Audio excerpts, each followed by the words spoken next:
Hello, friends, and welcome to Binge O'Clock, the podcast where we watch something and then we talk about it. I'm Joy Selden, and I've seen almost everything. I'm Danielle, and I've seen almost nothing.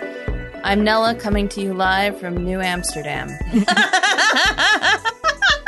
Wait, Nella, our listeners don't know why that's funny yet, or maybe they you do. will know why it's funny. Well, they will. It's almost like when I started the episode, like that I'm referring to, and just being like, Manhattan only has one T. They really need better copy editors on this thing. Who's doing continuity on this show? This is awful. And then I very dramatically turned to her and went, was it a spelling error? I turned back and I went, I don't know, Joy. This is the show that didn't have a good continuity expert on site. And then the flowers were on the kitchen counter when the husband who just died obviously moved them to the foyer. Right. So I don't know who to trust on this one, Joy. And sometimes Charlie's back. And sometimes Charlie's back. It's not fair.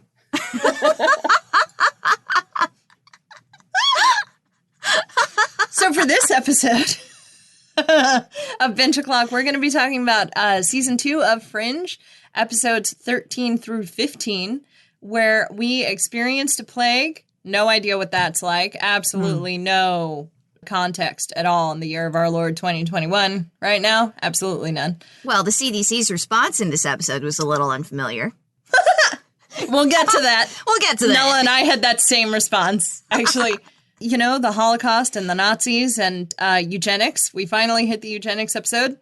Oh, boy. And, and oh, boy. Well, and Olivia deals with her trauma, but also a ticking clock to make sure she deals with her trauma, because that's exactly how dealing with your trauma is supposed to work. You're supposed to have a set amount of time and then you fix everything. That's 100% how that goes. Oh, yeah. You must, otherwise you won't. That's what Fringe has taught me. Lessons I learned from watching Fringe. Less. Oh, no. Shall we run through them in order, beginning with What Lies Below? Yes. Yes. So what lies below is I the listeners probably know this already, but I have a lot of favorite things where I'll be like, this thing is my favorite. And then I'll say that 5 times. And then you're like, you can't have 5 favorites. But Yes, you can. yes, you can. But this episode, I would say, is probably in my top 3 episodes of Fringe. I really like it. I always like a good, trapped with something you don't understand kind of episode where there's only so many people and you only have so many exits and you can only, basically trapped, the trapped episode. Plus, and a prehistoric illness that they found in the ice and has a severe need to, procreate and get itself out there and get busy. That's a very complicated virus for something from prehistory. But who doesn't love a zombie virus? Yes, zombie viruses are awesome. I don't know. It's just making me think of this really dumb show I watched about what life would be like when we try to colonize Mars. And it's stupid. But the thing is, they have, we found disease on Mars because we delved too deeply like the dwarves on Moria. But then it's so stupid. Then it's like, wait, we're treating it like an actual Earth bacteria. We have to treat it like something simpler because it's old as balls. And I'm just like, okay. I'm just saying, I think the zombie virus is too complicated, but I'm getting ahead of myself. It was a pretty smart virus. Not super smart. Probably the only thing I didn't like about this episode, speaking of how simple this virus likely is how simple the solution was. Yes. Yes. I liked all of the buildup. And there was actually this moment where I was taking notes and I hit pause on the episode because I wanted to write down something. And then I looked and there were 6 minutes left. No one had found a solution. And yet I remembered the characters coming out of this alive. Yeah, no, that's exactly how that worked. I really need to make you watch this one movie with, I think it was Dustin Hoffman. Was it called Contagion? Outbreak. Oh, you're called Outbreak. Yeah. Oh my God, what a stupid Danielle, movie. maybe We we'll watched watch it in one of my we watched it in my forensic anthropology class. And if you want to talk about how plague study doesn't work, and yeah, that's a good one. It's a real good one. It's such a it's like a weird We can't talk about Outbreak. We'll save that for the movies. I know. Movie night. We'll save that for the movies. Us No, but like the things I really liked about it is that it was a relatively simple virus, and it had my God, the incubation rate, and like I also always inevitably love that. I would have preferred it not be a virus, personally speaking. I mean, the Last of Us makes it, a fungus. So, because we have those. We have parasitic fungi in the world that like forces ants to like be like, look at me, I'm tasty, kill me, because it's really trying to get to its actual host, which is the thing eating the ant and stuff like that, which is horrifying, which is why The Last of Us is such a good game. That's what actually came to mind when I was watching this episode, the zombie fungus with the ants. Yes, precisely. That grows out of their foreheads. I think that also this virus behaves a bit like a fungus too, because of literally when the shower of blood kind of erupts from the people, it looks like spores. Yeah, those are spores. Yeah. Yeah. And I don't know, the fact it turns black, I'm like, have you tried bleach? I find that when it comes to funguses, bleach is usually pretty good for this sort of thing. Mm-hmm. Your black mold, you just industrial, like commercial grade bleach. Yeah, I didn't know why everyone wasn't running to the supply cupboard and being like, what do we have to literally clean up the blood and bodily fluids of this man who just like exploded in our lobby? I guess nobody has the key to the janitor's closet because like no one's friends with the janitor, because like then you'd have to be like friends with the they're all, pores like, or something. hedge It's fund like that kind. managers Yeah, or it's like something. that kind. Well, the oil company. So it's those rich people. Slimy in more ways than one. It's the eat the rich kind of people. They don't think 5 seconds in front of their face. They probably also just didn't want to get near the body. Well, this is true. I also started thinking about like remember how at the beginning of our pandemic, our personal, my own personal pandemic, the book that's coming out later this year, like our pandemic where all I wanted to do was watch Contagion. I don't know. Something in my brain was like, you just want to watch Contagion. You want to watch Contagion. You want to watch The Stand. And I did. We did. You made me watch that. We watched it together. And I reread World War Z. Like, we all had our thing. And, like, that's all I wanted to do. But as I was watching Contagion, all I could think of was, like, how did nobody go, maybe we should wear masks? Hey, remember when we thought that the CDC was a government organization with any kind of actual authority over anything? And it's because of shows like this that make us think that. The response time on the CDC is insane. Also, they call out a kill order on like a whole building. P.S. What about the other people in that building? You're telling me this 15 whatever story building is like a floor of one? But Joy, didn't you see that computer model? It's this is one of, by the way, 2 trolley problems that we get in these 3 episodes. I was losing it over that stupid CDC simulation of how it would spread around the world because before they cut away, Madagascar is not infected, and I was just like, that is a deep nerd cut. Shut it down. Shut it all down. Yes, Nella, share this because I didn't know about this, and Nella was like, wait, was Madagascar fine? And we literally rewound it to make sure, and it was. And then Nella shared this with me, and I thought it was amazing. So for those of you playing the home game, there is a flash game called Pandemic 2, where you're the disease trying to kill everyone on Earth. Like, that's your aim, your purpose. But the joke, the meme, is that Madagascar is always the hardest thing to try to infect because it only has one seaport. And the minute like someone else sneezes in another country, the president of Madagascar goes, shut it down. And you can't get into Madagascar.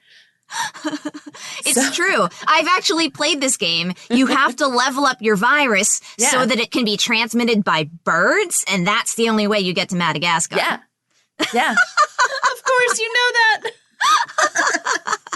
So Danielle's a completionist when it comes to video games, so she definitely looked that up and went, aha!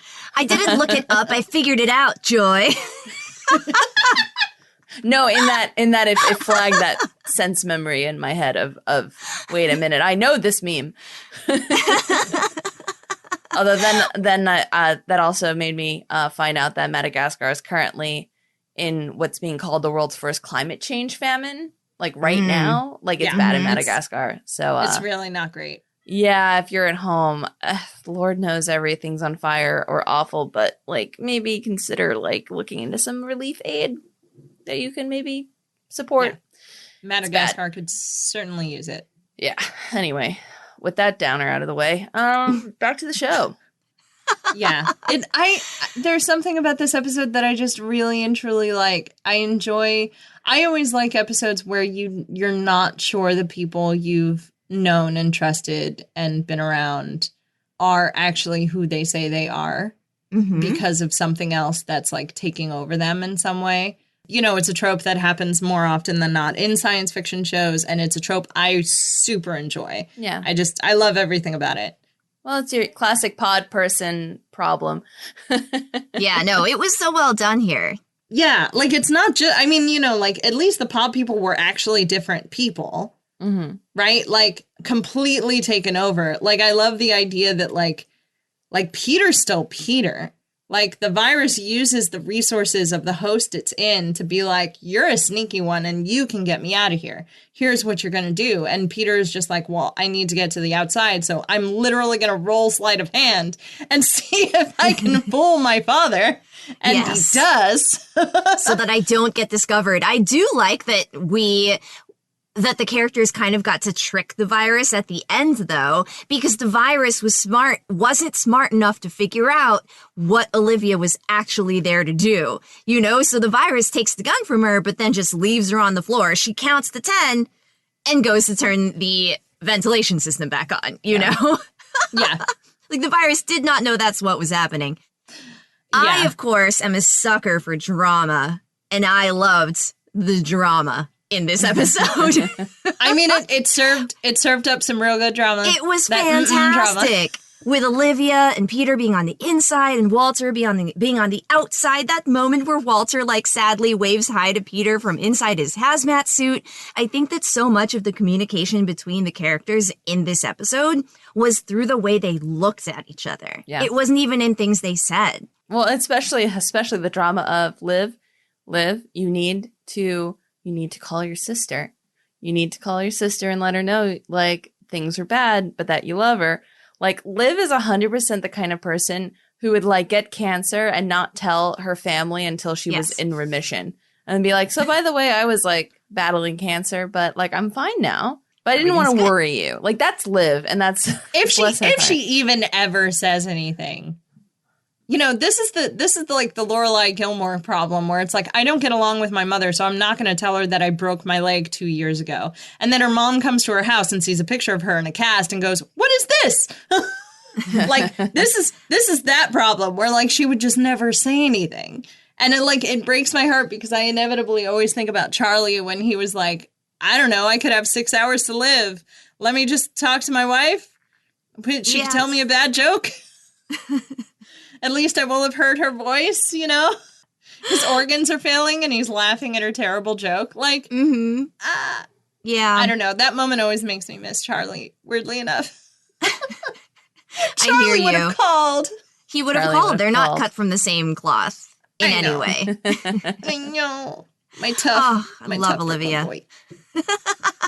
Yeah, no, Olivia also is just super good in this episode. I think she picks her battles very well with CDC. Mm-hmm. I'm very proud of Walter for not just flat out ruining his entire relationship with the CDC. He tries really hard. Broyles deadpan. Walter, that isn't helping. Walter, solid please. Dude. Walter, please. I understand your son is inside, but please. The way Astrid and Walter played off each other in this episode was fantastic as well. Yeah. It's not drama related, but like I really enjoy that the very beginning of this episode is that like the Walter in the science museum talking to those kids and Astrid just being like, we came here to look at some science. Walter, please. They're tragically coddled and ill-advised. Poor Walter. His membership was revoked. Love when he pulled out membership is that card. No, but the ending as well, where his hand is shaking and she grabs his hand from him. Yeah. She's just such a warm and calming presence. I do think this episode might have been one of the few episodes where Astrid is utilized correctly. Yes. This is one consistent way in which Astrid could have been a constant presence in this show. Yeah. I mean, if you just would have turned up the lab tech on Astrid just a little bit, like you can have Peter be the translation for the Walter science, right? But you could just have Astrid be like, I know just enough to be helpful and to ask the right questions to get you where you need to go. Right. Mm-hmm. And you literally could have done that throughout the series and it wouldn't have hurt it at all. No, not at all. Instead, they just had to bring in a CDC lab tech who got 2 lines, so that was nice. The scene and goes, wait, where even are we? Where were we? It was... Well, he brings back samples to the lab, and I'm just like, what? Who let him take this dangerous sample to his not level 5 lab at all? What a no. Where there's a cow. Where there's a cow. Like, no. I was just like, please stop letting Walter Bishop take things back to his lab 2021. Like...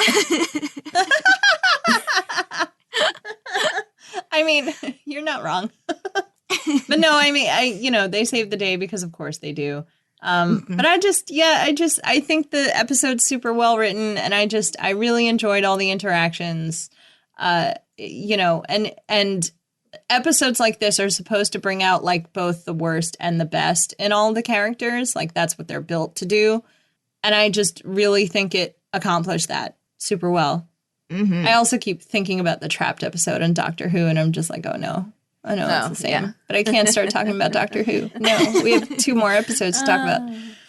So I just find it funny that I hilariously, like, just before they mentioned, I was like, is this about Mount Toba? This is about Mount Toba, that's true. Isn't it?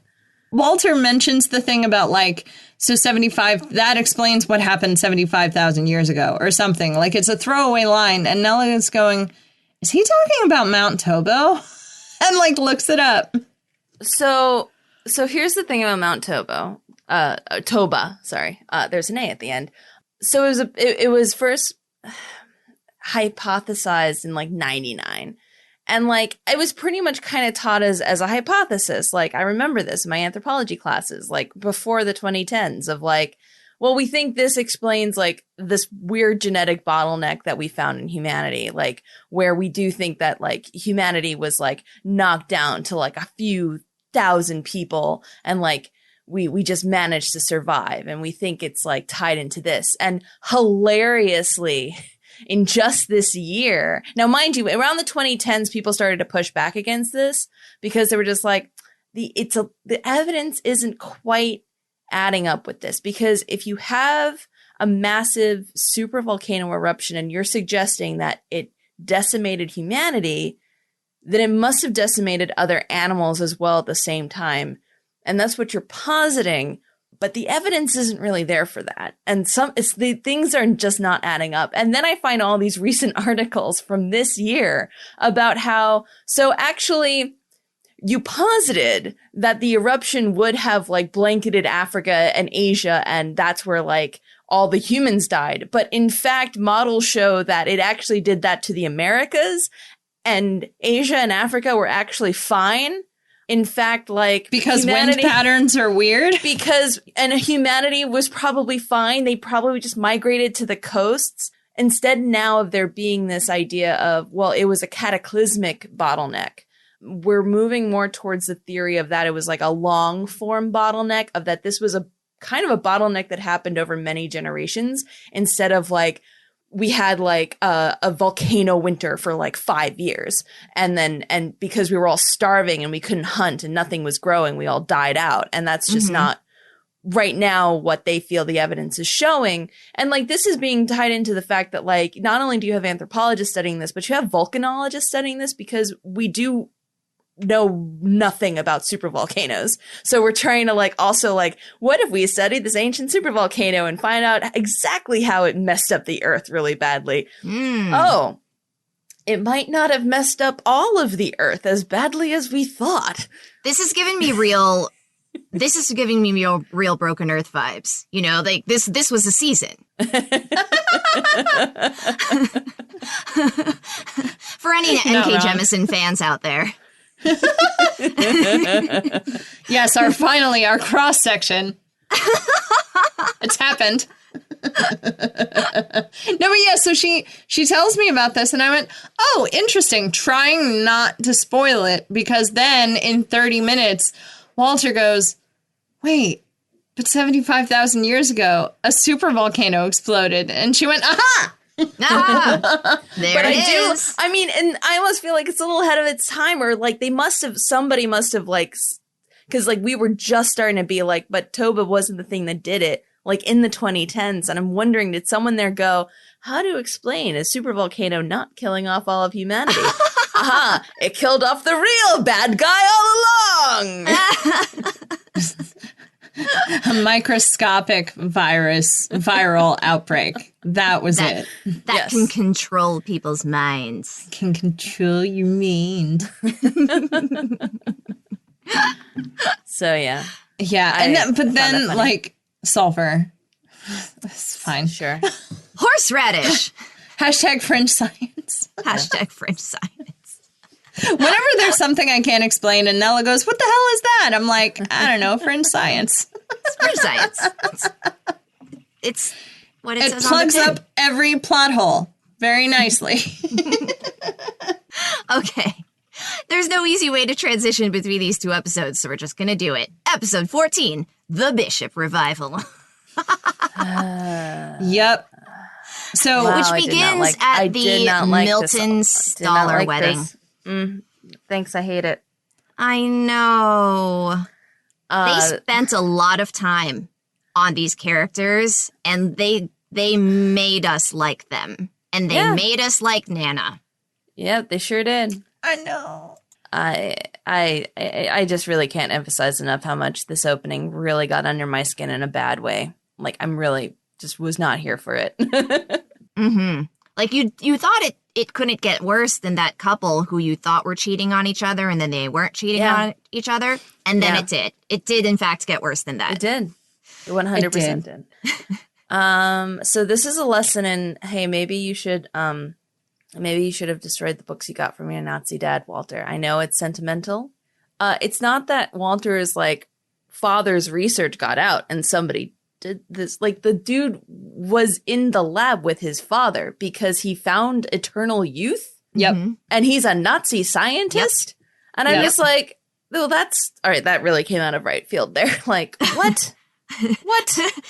Well, they did mention eternal youth earlier in the episode. I know, it's a very throwaway line, and then it's like, you give us this MacGuffin, this red herring, this plain view red herring of it must be someone got their hands on my father's books that you, bad son, gave away because. All right, here's the thing. I mean, okay, the drama. I will say there are little clues sprinkled throughout the episode that this is not in fact about his father's books. You know, this is again just a product of me having seen it a billion times and Nella having seen it once. But like, there's the way he lives his life is somewhat archaic. Like, a lot of the, you know, like the thing he likes to still listen to music on is, I think, an actual like Victrola.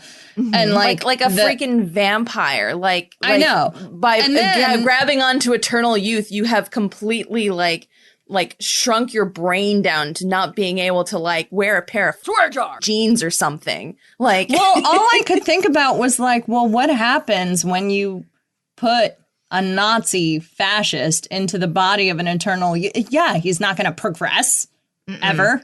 That makes sense to me. But like the other, there are no TVs in my home. I mean, for God's sakes, didn't you get the memo? You're wearing white polo shirts and khakis now. Come on, man. Get with the times. Okay, wait. No, the next clue. There are a few other smaller clues, but the biggest clue is when he sees Walter at the crime scene. No, I remember, and he's like, and just he like asks, his father. Like, who is that? And he looks just like his father. Yeah, I know. I picked that up too, but it's just like, but that's stupid. This is stupid. No, of course. 100%. Like every other, like this also falls into this, like, I mean, it's a sort of a niche trope, I suppose, at this point. But this falls into the, like, you know, the Nazis were into, you know, pushing the boundaries of science and the occult and all this weird nonsense. And, well, when you have outside a bunch of rocketry, they were bad at it. Like, Nazi science wasn't actually good science. Well, I mean, but you know, this is Fringe, right? So Walter's science wasn't good science, but in this show, Walter is a successful scientist. So this is the what if, right? I mean, what if a Nazi discovered how to be eternally youthful? And I mean, I would also argue that they were also at the forefront of the least amount of caring for other human beings as you possibly be, because all of these experiments were, like, you know, real life historical evidence happened in Nazi concentration camps. Like, there are people who survived these experiments. There are people who didn't. Like, this actually happened in real life. That opening is just like, yeah, of course he did that. Like, he's a Nazi.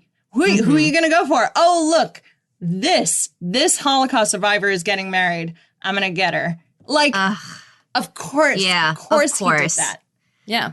I think my feeling on it is I hear you about it seeming, you know, kind of coming out of left field and being just like a touch more zany maybe than anything else we've seen so far. Part of the reason it doesn't bother me is that this is Fringe and this is what the show does. But the other reason it doesn't bother me is that I'm so happy it wasn't actually Peter's fault. Because if it were in fact Peter's fault, and it really all happened because Peter sold the grandfather's books in just a moment of spite, that would be deeply upsetting. And I think that Peter would have a really hard time living that down. And he has so many things he already struggles with. I'm okay with him not having to worry about this one. Yeah, no, I'm also glad it's not Peter's fault. I'm also weirdly glad that they show someone extremely out of touch with the thing they're doing, who is the artist who eventually got a hold of these books. Yeah. Where it's just like, because some people are just really freaking clueless. And or closet Nazis. Like there's no in between. Yeah. There are two kinds of people in this scenario. Just trying to be edgy. I don't know. I had to watch a Columbo after this episode. Like, yeah, we took a break from Fringe after this one. Could not get the taste out of my mouth. For sure. I just right down to the could not be more on the nose. Like, almost insulting the World Tolerance Conference. I was insulted by the World Tolerance Conference and everyone in their carefully ethnic clothing. Does it look like aughts? Does it look like aughts? Were we not just this last episode of this podcast talking about how 2010 was the decade of tolerance? I know. And there it is in real time. I could not. I was just like, shut it down. Shut it all down. What the hell are we doing? Diversity, but all the letters are intercapped. Hashtag diversity. This like World Tolerance Conference that has maybe 50 attendees. Only 50 people cared. We're supposed to be diplomatic, not diplomatic, but also like as soon as this happened, all I could think of was like, you are in a post 9/11 world. 9/11 is in the canon of your show. All you literally have to do is be like, bomb threat, and like evacuate. Yeah. No, instead you're hunting down Bunsen burners. You know what? I actually did think that was strange. Did the German scientists like not go like, the UN's security is too tight. I would take out like too actual much world trouble. leaders, but I mean that seems like work. Let me go for world tolerance. This is like an Adam West Batman episode of just like, let me turn all the world leaders into dust. Mm-hmm. This is that episode. This is the movie. This is the Adam West Batman movie. And I would have liked it better. And then you reconstitute all the world leaders, and then they're fine. But you mix them all. Oh, God. Danielle, have you ever seen the Adam West Batman movie? I haven't seen the movie, but I've watched bits of the show when I was a child. I'm going to stop right here because I can't spoil for you the thrilling conclusion of the Batman, the movie. No, we should watch. Maybe we'll watch that on one of our movie nights because, oh man, it's ridiculous and beautiful and full of 60s weird. You just can't get rid of a bomb, Joy. I know, right? So difficult.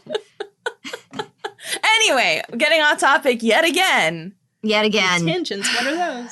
All right, so total ridiculousness of the World Tolerance Conference, and the fact that instead of just going, there's been a bomb threat, get everyone out, get everyone to security, instead of just running around looking for freaking Bunsen burner thing, or like the little like catering burner things. Well, to be fair, they didn't know that's what they were looking for. No, I know, but it's stupid. I love Peter gently putting out every candle he walked by. Put your FBI cap on and don't make me go call the Homeland Security over here. To be I'm sorry, but there appears to be a threat. Give them something actually important to do instead of just being swear jar. All right. Anyway, so instead of all that, yes, what I do like is Walter Bishop goes full. Tell Cersei it was me on the Nazi, and I love that for him. Yes. Because the Nazi, the whole point of the episode is that he is trying to refine this genetic targeting where first he starts with a genetic line, one family. And then he tries to target one characteristic, someone's eye color. And then he tries to target one person's DNA, and that is Walter, actually. He gets his DNA off of trace DNA on his sweater, which you can get from fingerprints or from, you can get trace DNA from that kind of stuff. There was also a scene where he killed an unhoused person, and I'm really not understanding what was going on there.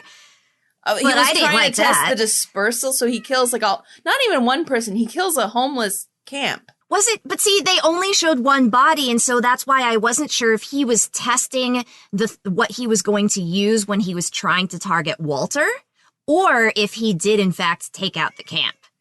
I guess it. I read it as he took out the camp, but then again, what would they all have in common aside from we're unhoused? Yes, exactly. So I don't know. What's the thing? Yeah, I mean, he might have been going for a target of literally everyone not white, so just cooked up his pre-cocktail for his tolerance, whatever. I know, not a great thought, but also he's a Nazi. Yeah. Walter, I don't know what else to do with that. Just ignorant, off-color comment where he literally looks Broyles right in the eye and goes, "It's a good thing you weren't in this coffee shop when this happened." I was like, bro. You don't need to spell it out. Broyles knows, man. Well, he had this, but I know, your beautiful brown eyes have no place here, Broyles. I'm sorry to tell you. I mean, we have to protect them. This is what I heard when he said that. That's also what I heard because it very specifically targeted brown eyes that time. It just is also you're saying this to the black man. Yep. So, yep. It's layers. And there's also the very subtle, just the very subtle anti-Semitism that I actually only just picked up in this last rewatch of the reason he says that to the little girl is because he hears the name of her teacher and her teacher is Jewish. And it's just one of these days you're going to be smarter than her, whatever. When I'm just I'm pretty sure the thing you built isn't going to let her survive, right? And also it kills her mother. So obviously you not Aryan enough or something. Yeah, a tiny part of me.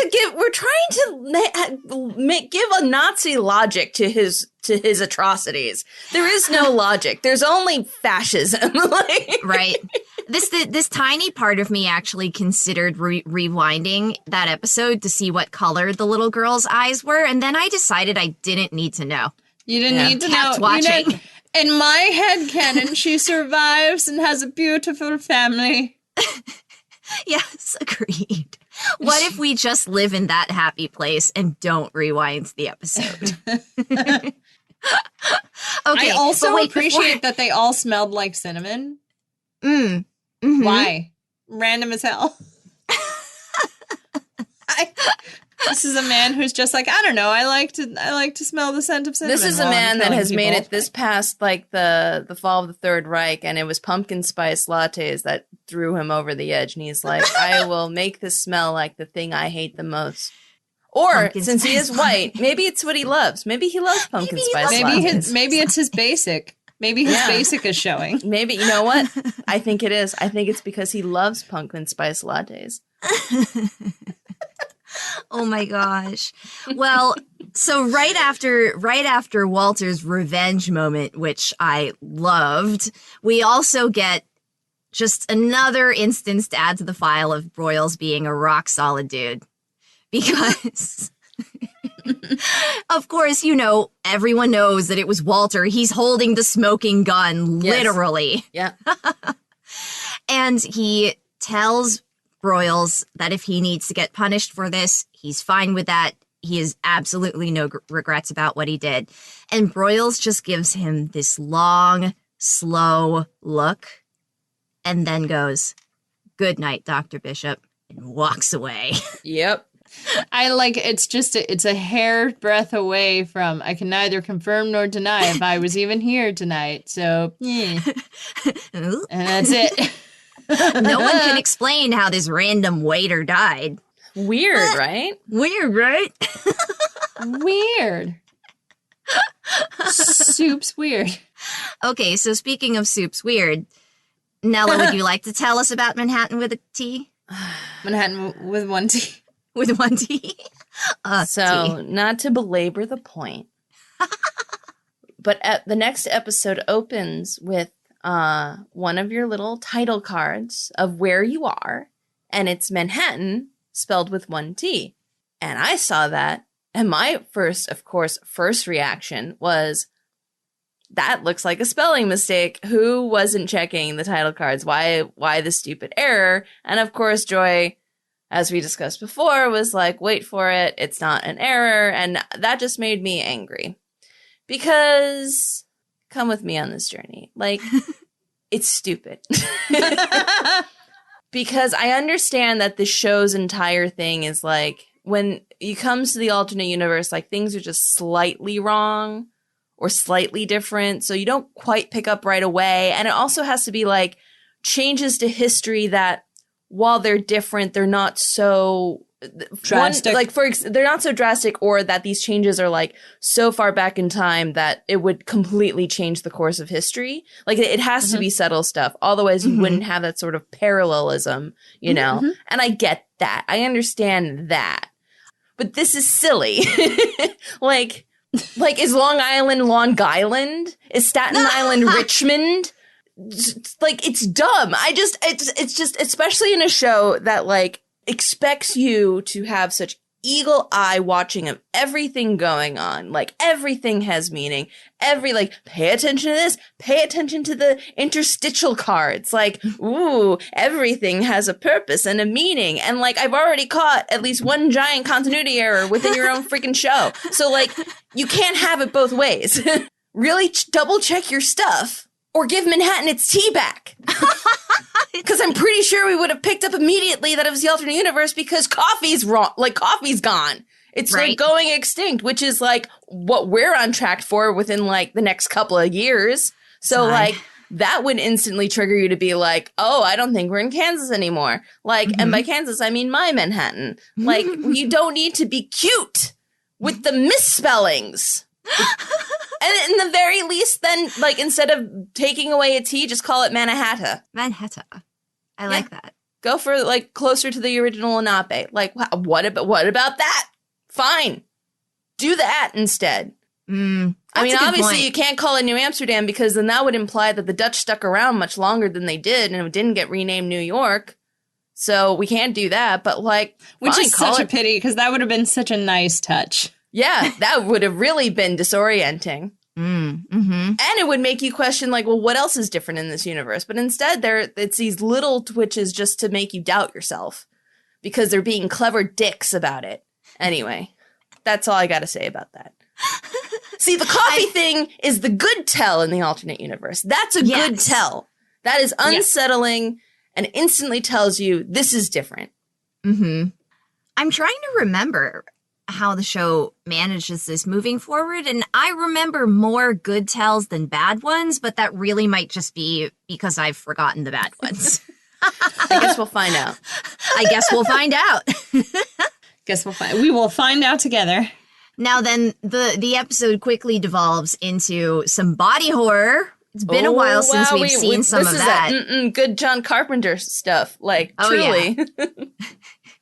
That head in his chest when they open up the shirt that takes its last dying breath. Yep. Oh, those eyes open, you're just like, ugh! ah. I felt so bad for that dude. I just felt so bad. I want to say when I originally saw this, when it was playing on the air, I feel like I didn't catch the misspelling. Or if I did, it didn't register. Mm-hmm. And so, like, the coffee was weird. And they were talking about the Tremors all day, which was also kind of weird. But I thought it was going to be like a 36 hours earlier episode. Oh, true. And it didn't occur to me. And then as soon as I saw people, like, spliced together, I was like, oh, no. Oh, no. I also like the very slow reveal that this is not our main character's world's Pratchett, you know? Right. That doesn't have a wife, their 9/11 was different, the little bits and details like that. Yeah, no, we find out as the team finds out. You know, like we get more clues than they do, obviously. But like we find out as they figure it out. I also love when he's like, yeah, you know, we had the tremors and then all the dogs started howling at once and all of them just sort of turn to each other and go, what? What? Yeah. Peter, what? Did you hear about microquakes in New York? What is it? Microquake. Dogs howling? I feel like I would remember dogs howling. But yeah, no, and eventually we find out that one of Walter and William's experiment was sending a car to the alternate universe, and then another car comes back, but it comes back on top of, what was the statue? Of something having to do with Harvard. At Harvard, Somebody at Harvard. The founder. Like no, it was an MIT prank. And everyone No, thought, yes, it was an MIT prank. Mm-hmm. That this MIT prank is because they sent a car to the other side and another car showed up here, but it showed up at MIT. Yeah, and that's how we find out that if you send something over there, the universe requires balance. Yes. And something of the exact same mass must be swapped back into this universe. Which is interesting because, well, do we fast forward to the reveal at the end of this episode? Sure. I don't know. No. Well, no. We'll circle back to this. Put a pin on that. Let's put a pin in that. I do like that throwaway line of Peter going, first times are always sloppy. And Walter's like, it wasn't our first time. No, I know, where he kind of stutters a little bit and he's just like, was that our first time? It was our first time. Anyway, sorry, Joy, what? To answer the question you're not asking, I think the objects have to do with inanimate materials. Because they definitely play fast and loose with, say, live bodies. I mean, look, William Bell is over there. Right. It's not like William Bell is like, by the way, I shoved another guy behind me as I was coming through. You know what I mean? Like, but why? I mean, we're because all the Fringe, same space science. dust. Like, I No, but I think this particular Fringe physics law has to do with that. inanimate objects. The balance has to happen with something that doesn't have consciousness and is not alive. Like, look, Danielle, it's our goddamn laws in this universe, and we'll break them how we please. And then we'll say, but it was built that way from the beginning. And they should have built it better. And then William and Walter tried to build it better. That's like a poster on the wall of the writer's room. You are not wrong. But yes, so this happens. We figure out that this happened, and obviously this has to be our. Oh man! Oh no! That's the ticking time bomb. Yep. Yes, it's our 35-hour ticking time bomb. It is. What's our bad guy's name again? Oh, that guy. He doesn't even make an appearance. You know what? It's fine. Oh, Newton. But Newton, yeah. So Olivia decides that, like, whatever this is, Newton did it, you know, but obviously we have to prepare for a building to disappear from our side. Walter gets the idea of, like, well, you used to be able to see things from the other side when you were a child during the Cortexiphan trials. And I think you could probably see it again if you were able to jog that part of your memory, if we're able to, like, bring that part to light. And I love it when Peter's like, you don't have to do this. And Liv is like, I'm doing it. He's doing like, it.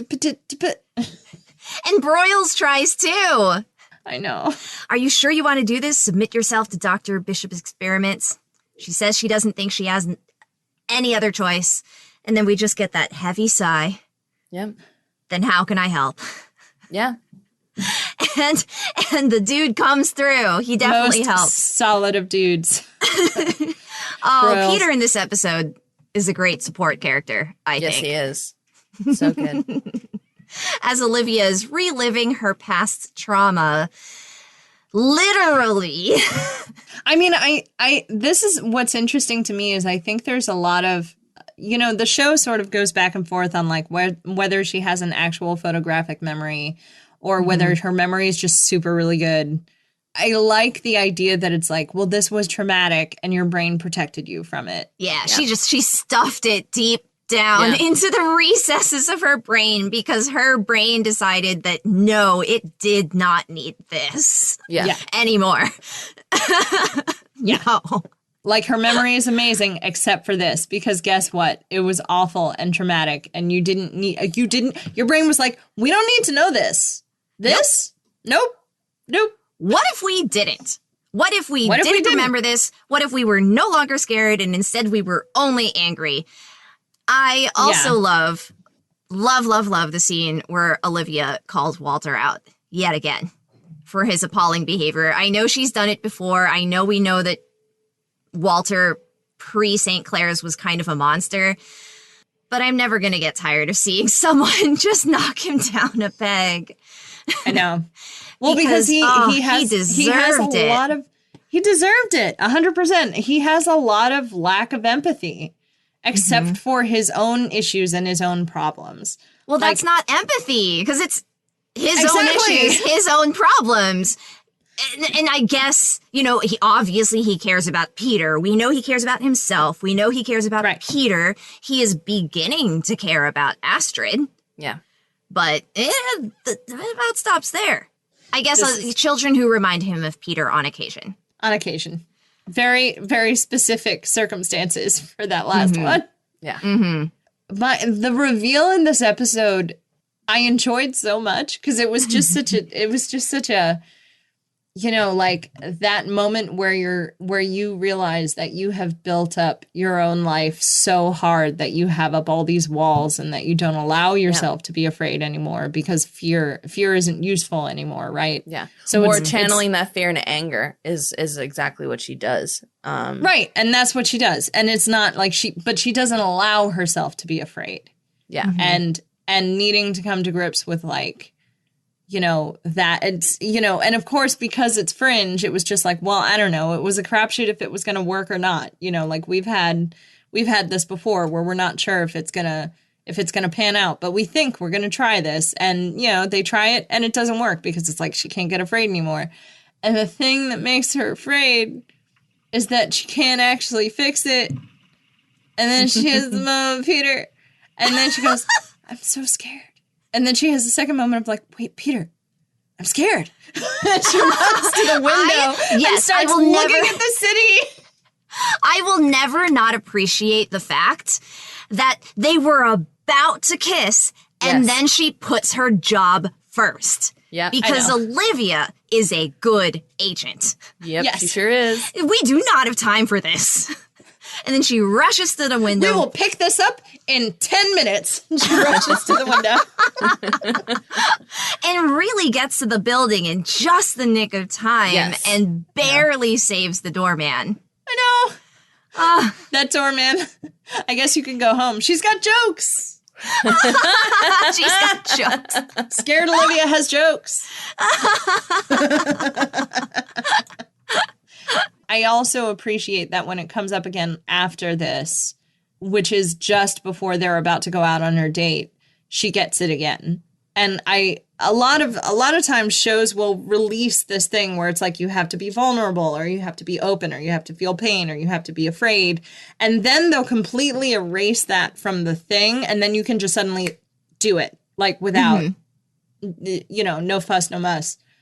I like that it's just like, maybe she is a little afraid to go on this date with Peter. And she's, she was like, nervous. She isn't really, like the last guy she dated ended up kind of not working out in a super bad way. And like, she also worked with him and like, maybe she's getting nervous.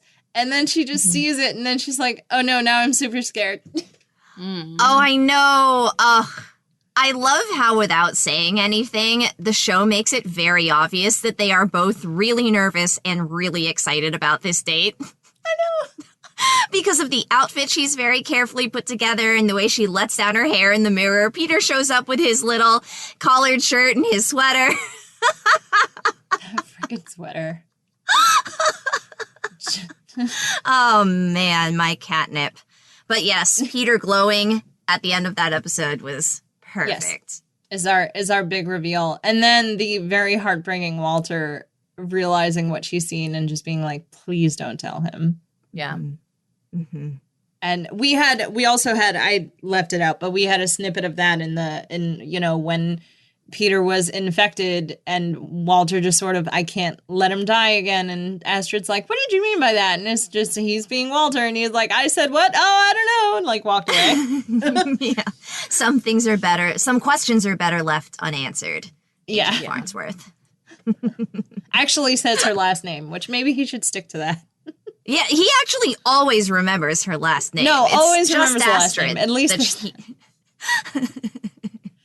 But yes, I think we covered them. Do y'all have one more thing? I can find one if someone else has one more thing. I can gush about that last scene just one more time because the last thing about that last scene that I didn't mention was Walter's little happy dance. Yes, it's true. I kind of love how hard Walter ships the two of them. Oh, wait, it was in this. Nope, there we go. We didn't mention the scene where Walter is driving poorly. Crashes into the trash cans, is prattling on about his wedding, doesn't even notice Peter can't get out of the car. Peter, of course, is smiling and laughing on for this entire thing because Walter is Walter and he loves him, right? And finally, Walter suggests that Peter wear Walter's tux at his wedding, and it's revealed that Walter's tux was purple. And that Walter has been thinking, about the future of this relationship and wondering whether Olivia would call him dad, and would that be appropriate? I know. Oh, he ships it so hard. That Walter does. He wants that. He wants it so bad. I appreciate that for him. Going back to the zombie virus for a bit, I forgot that I needed to sit with a moment with the fact that they just happened to have access to a truck full of fentanyl. Oh, right. Well, which they then proceeded to dose the entire building with a highly addictive opioid in gaseous form, which seems like, I mean, I guess it's better than a zombie virus getting out. Mm-hmm. But I feel this was also like before we really understood the opioid crisis. This was 2010. We didn't know. Didn't know in giant freaking quotation marks. I think we didn't. We the public. We the general public. It didn't kill enough white people yet by 2010. There it is. That's what I was getting at. Legal opioid doses for white people who could afford it. And here we are. Yeah, no, it was definitely. I think my one more thing is is Brendan trying to help them find the building. Yes. Oh yes, and then it's just did. And then just wait, how many? Wait, what? How tall? You want me to get the building schematics for every building in the city? Hold on, you two got something cooking over there? And then he just goes and does it.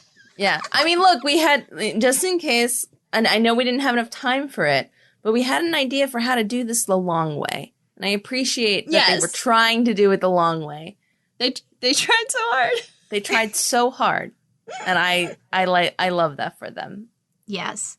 Oh, I'm glad you brought that up. Brendan is a great side character. I also like that Markham came back in these episodes. I know. God, I love Markham. Markham. I stan Markham. Okay, friends. I think that's the end of our podcast episode. Woo. We did it. So, with that, we would love to hear from you. Please check us out at Binge O'Clock Pod on Twitter and Facebook, where you can answer the question, if you could bring back a prehistoric creature, what creature would it be? You can also email us at bingeoclockpod@gmail.com. Don't forget, we have a Patreon. Find us at patreon.com/BachPod. That's right. And tell your friends, tell your family, tell your loved ones, tell the live lobsters in your life about Binge O'Clock, and we will see you next time.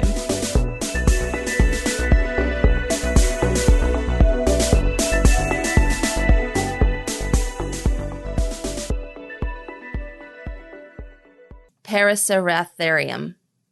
I would bring that one back. Okay, what is that? Because at first I was thinking like woolly rhinos, but the problem with woolly rhinos is they got honking big horns, so like immediately they would be targeted. Uh-huh. But Paraceratherium is a hornless rhinoceros, which is like a rhinoceros body with like a giraffe neck, and it's like monstrously big. It's such a big boy. And I'm just fascinated by them. I love them.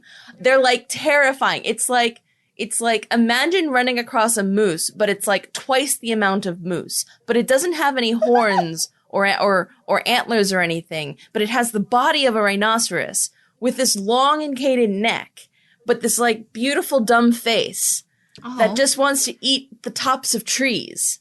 I'm imagining this just giant, lumpy, gentle creature. I have no idea if they would. I mean, they were still rhinos. I'm not sure if they would have been, but they had no horns. So what? Did they just run at each other? Like, obviously, they're not like befitted for like fighting each other for supremacy. I don't know. I feel like they're just tree grazers, and they're just like, what? I'm a hornless rhino. I'm eating your trees. I don't know what to tell you.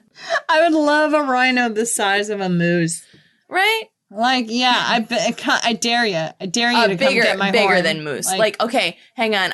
After this episode, I'll show you the height comparison. I'm talking like it is the height of 3 people. Like, it is monstrously big. Like, That's a moose amazing. is like yourself and a half of yourself-ish. Well, no, like a moose is like 8 foot without the antlers. But like, this thing is like, it could eat a moose, but it wouldn't because it just likes trees. Yes. So, I also recently learned, and I don't know what the scientific name for it was, but I recently learned something like 80 million years ago, the capybara was about the size of a small horse, like a pony. And I was like, we could have had capybaras that we rode on. So cute. Rode into battle. They look like a cross between a capybara and like a beaver almost, like just very large, very It's a chunky good one. It's cheeks. a good large boy. Yeah. Just them sitting in the saunas with the yuzus. With their giant teeth, like just munching on some grass. Just chilling. So cute.